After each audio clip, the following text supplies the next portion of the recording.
Hello there. Good to be with you again. My name is Pastor Greg. I am the pastor of discipleship and evangelism at the Frederick Church of the Brethren. And part of the discipleship ministry that we are going through is taking a look at 52 different characteristics that should be found in the life of a Christian. The Bible teaches very clearly that each of these different 52 attributes should be found in the mature Christian. And this week we're taking a look at the characteristic of responsibility. Responsibility, as I mentioned yesterday, I'll just reiterate this once again. Responsibility can be seen as it manifests itself in our lives in three different ways. We are a person who willingly accepts our mistakes. We take responsibility for our actions. We are a person who faithfully fulfills our duties and responsibilities. We faithfully fulfill them. And the other individual is somebody who is reliable and trustworthy. They are said to be a responsible person. You can depend on them. They are very reliable. And that's the one I want to take a look at today, that particular attribute of reliability, being an individual who is trustworthy and reliable. So as we examine responsibility, we're going to look at the life of Joseph in just a moment. In the meantime, I'm Pastor Greg, and I'll be back with you shortly.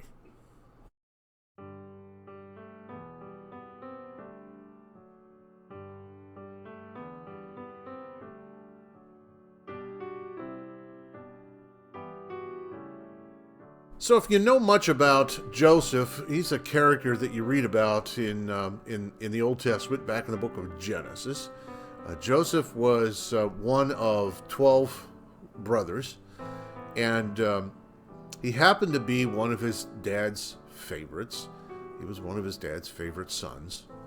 And a lot of jealousy in the family. And so what ends up with Joseph is that his brothers end up trapping him, selling him into slavery.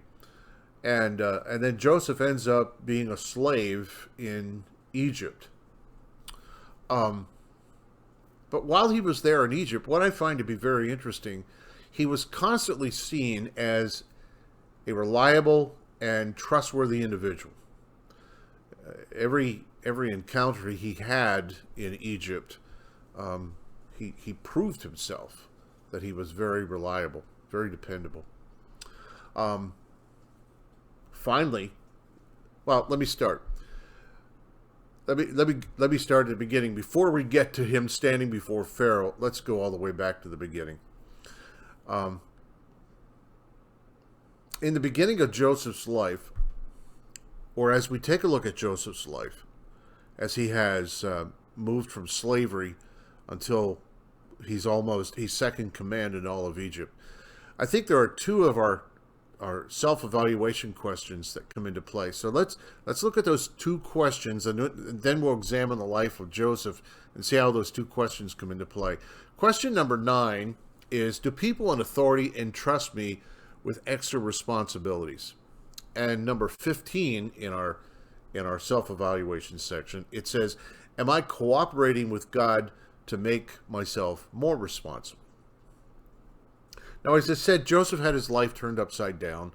But even though that happened, we read that he continued to be faithful to God. He did not allow his circumstances to interfere with his relationship with God.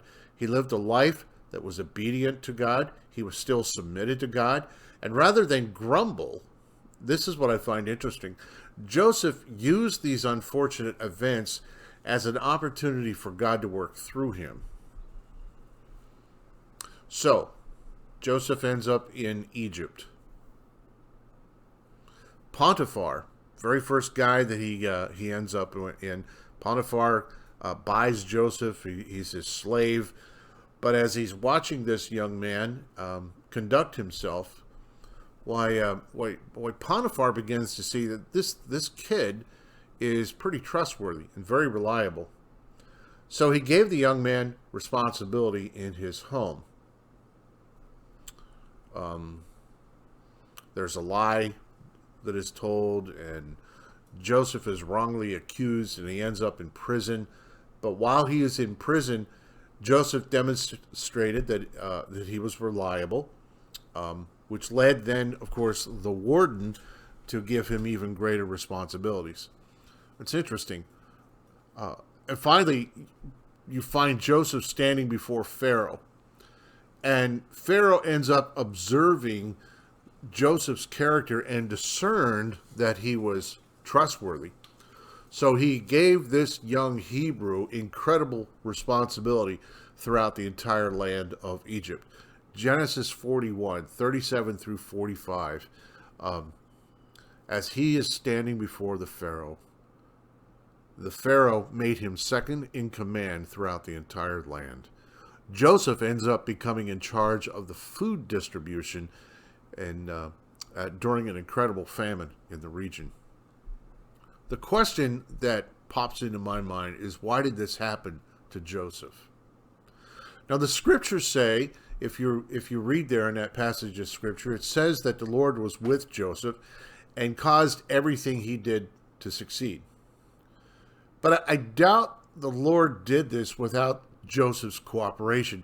I mean, Joseph wasn't playing video games all day while living in a van down by the river. You know what I'm saying? Consider the parable of the three servants.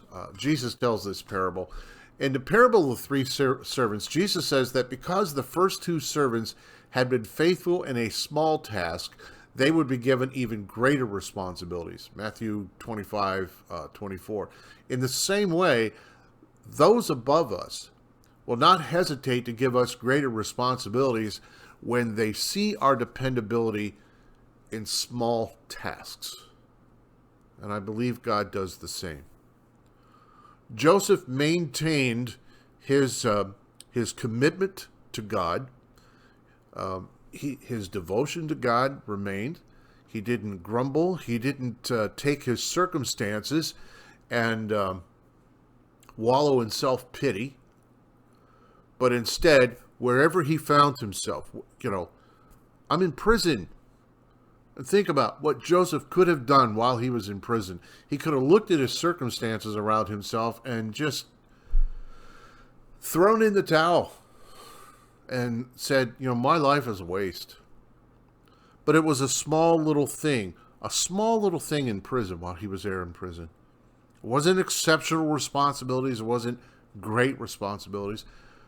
But Joseph did. He was dependable. He was reliable in those small areas. And because of that, the people observed him and they said, you know what, I think I can trust this kid. And he ends up giving him greater responsibilities. So too did God.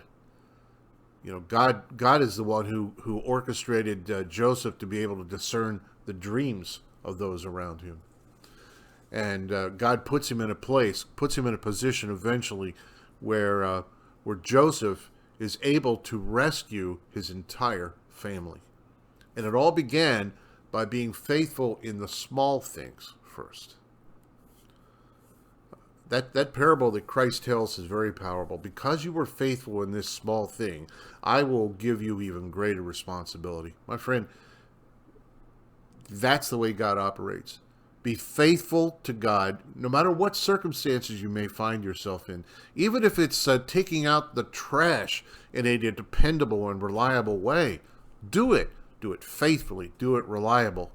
And not only will the people around you begin to see your trustworthiness, your reliability, but so too will God. We're going to continue to examine this characteristic of responsibility tomorrow. I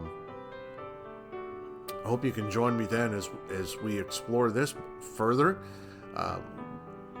We'll be back again tomorrow morning. And anyway, in the meantime, my name is Pastor Greg. You've been watching Transforming the World, and I'll talk to you tomorrow. Have a great day.